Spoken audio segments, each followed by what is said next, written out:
the ultimate goal that these people have in mind is the goal to create a one world government run by the banking industry, run by the bankers, and they're doing it in sections. The European currency, the euro, and the European Constitution is one part of it. Now they're trying to do it in America with the North American Union, right? And they want to create a new currency called the Amero, right?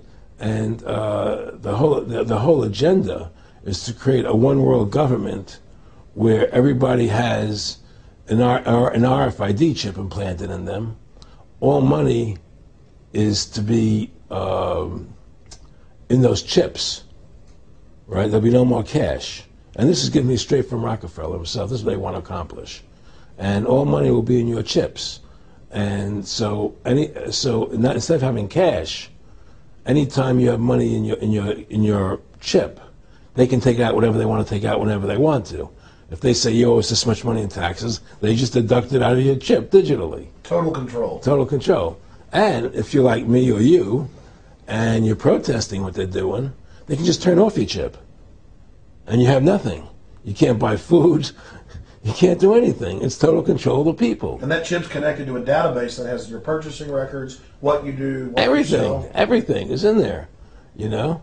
And so they want a one world government controlled by them, everybody being chipped, all your money in those chips, and they control the chips, and they control people. And you become a slave. You become a serf to these people. That's their goal. That's their intentions. Aaron, can you be specific about when you met Rockefeller, how it happened in these discussions? I met Rockefeller through a female attorney I knew who called me up one day and said, one of the Rockefellers would like to meet you. I had made a video called Mad as Hell, and he'd seen the video and wanted to meet me and knew I was running for governor of Nevada. So sure, I'd love to meet him. And I met him, and I liked him, and he was a very, very smart man. And we used to talk and share ideas and thoughts. And he's the one who told me 11 months before 9/11 ever happened that there was going to be an event. Never told me what the event was going to be, but there was going to be an event.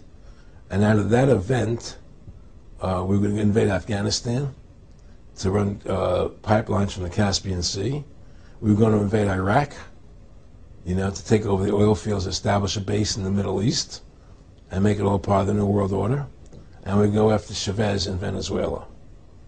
And sure enough, later 9/11 happened, and I remember he was telling me how how you're gonna see soldiers looking in caves for people in Afghanistan and Pakistan and all these places, and there's going to be this war on terror, which is no real enemy, and the whole thing is a giant hoax, you know. But it's a way for the government to take over the American people. He told you it was going to be a hoax. Oh yeah, oh yeah. There's no question. He says there's going to be war on terror, and he's just laughing. There's no who are we fighting? I mean, why do you think 9/11 happened, and then nothing's happened since then?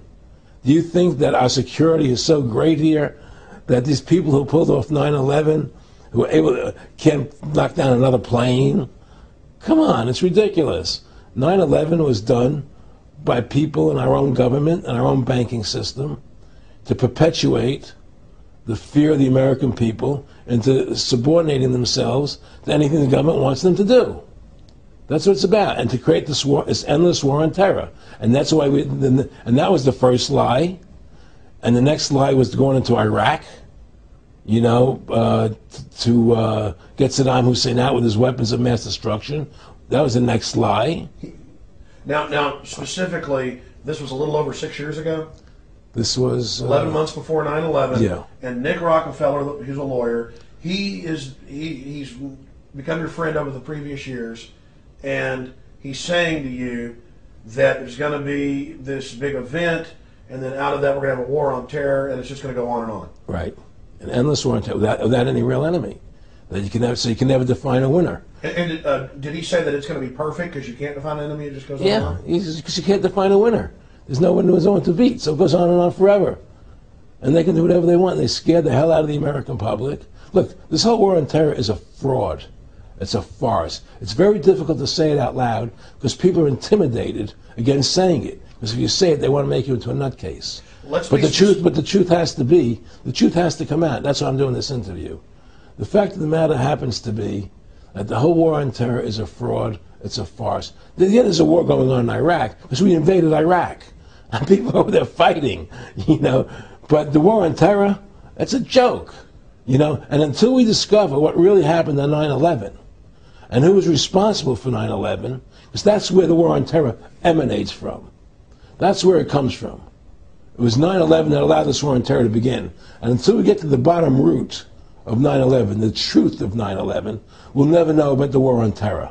Aaron, you said that he was, and I think it's important, and I know this about the Rockefellers from Dr. Dennis Cuddy and many others who literally, you'll be 20 years old in a lunch line at college, and there's David Rockefeller. And they're experts at recruiting and getting what they call players, and that clearly he was, I want to make it specific and just get you to reiterate what you said last night about you got 30% of the vote, you were having an effect, you made mad as hell, they knew that you'd started the Constitution Party, they knew that you were somebody who was taking action and getting things done, you'd already made some big films, had a lot of other successes, right. So they were trying to recruit you, and didn't it come down to the point of, hey, we are here to recruit you, and don't worry, your chip's going to say, don't mess with us, this guy's don't touch. Yeah, yes, that did happen. Now, I was definitely being recruited, but it's more subtle than that. Well, in your words, just go through the process, and then what he said. Well, what it is remember, we were friends, and he used to come to my house a lot. We'd have dinner, we'd talk,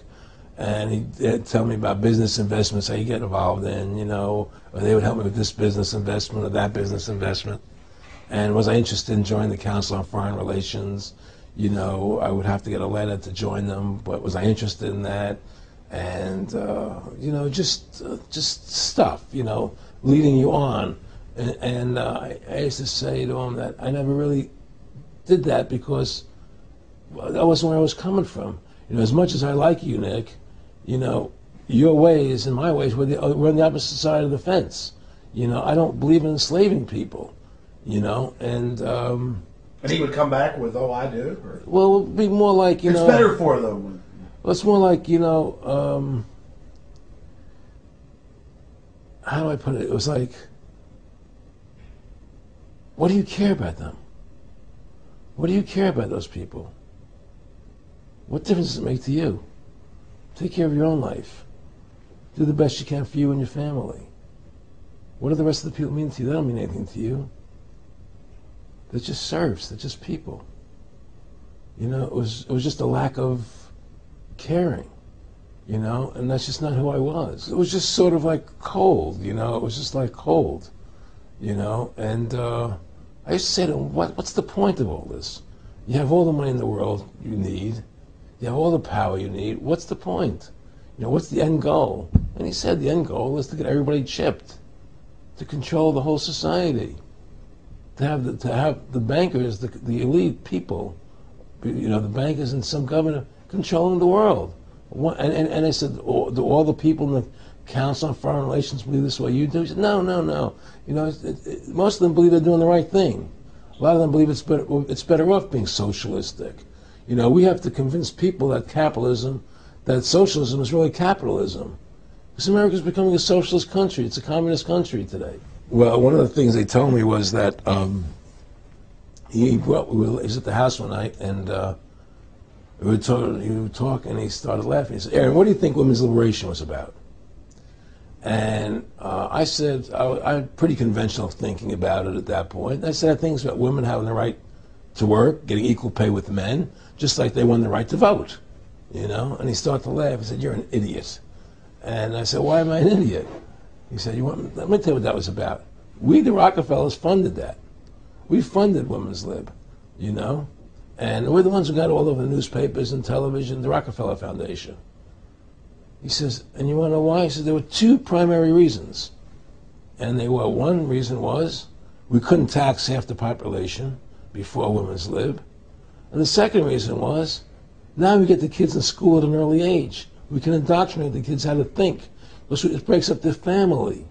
The kids start looking at the state as the family, as the school, as the officials, as their family, not as the parents teaching them.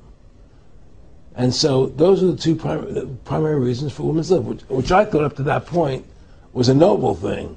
You know, when I saw their intentions behind it, where they were coming from when they created it, the thought of it, I saw the evil behind what I thought was a noble adventure.